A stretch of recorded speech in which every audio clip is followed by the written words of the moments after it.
राजा और तीन बेटियां। बहुत समय पहले एक राजा था जो खुद के बारे में सोचता था कि वो बहुत ही नेक सोच, दयालु स्वभाव और दरियादिली है।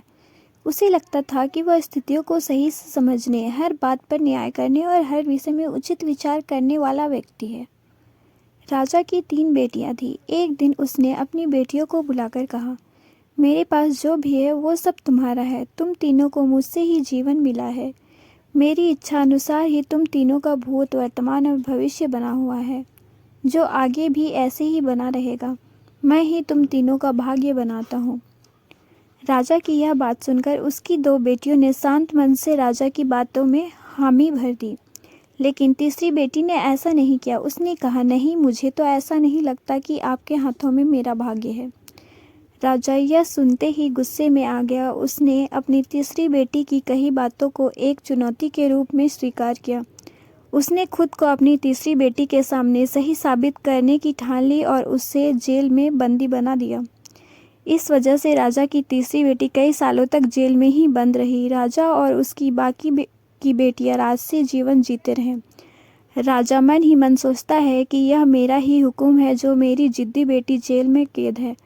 लोगों को भी यही लग रहा होगा कि राजा का ही हुक्म है जो उसकी बेटी को ऐसा भाग्य मिला है।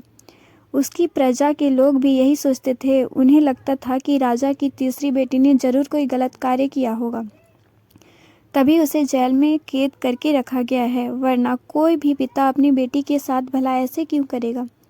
राजा कभी कभी जेल में कैद अपनी तीसरी बेटी से मिलने के लिए जाता था। उसकी बेटी बहुत कमज़ोर हो गई थी, लेकिन अभी भी उसके विचार में कोई बदलाव नहीं आया था। मगर राजा अपनी कमज़ोर होती बेटी की हालत और नहीं देख पा रहा था। एक दिन उसने अपनी तीसरी बेटी से कहा, इस तरह से तुम्हारा जिद करना मुझे बहुत गुस्सा दिलाता है। अगर तुम इसी तरह मेरी आंखों के सामने रही तो गुस्से में मैं ना जाने क्या कर बैठूंगा। मैं तुम्हें मौत की सज़ा भी दे सकता हूँ, लेकिन मैं एक अच्छे दिल का हूँ, इसलिए मैंने सोचा है कि तुम अब मेरे राज्य के पास की एक जंगल वाली ज़मीन पर जानवरों के साथ रहोगी। राजा ने आगे कहा, उस जंगल में सिर्फ उन्हीं लोगों को रखा जाता है जो मेरे आदेश का पालन नहीं करते। तुम भी अपनी जिद की वजह से मेरी बात नहीं मानी, इसलिए तुम भी अब वहाँ मौजूद लोगों के साथ अपना पूरा जीवन काटोगी। इसके बाद तीसरी बेटी को उस जंगल की ज़मीन पर रहने के लिए भेज दिया गया। वहाँ वह फल और सब्जियाँ खाने और एक गुफा में रहने लगी।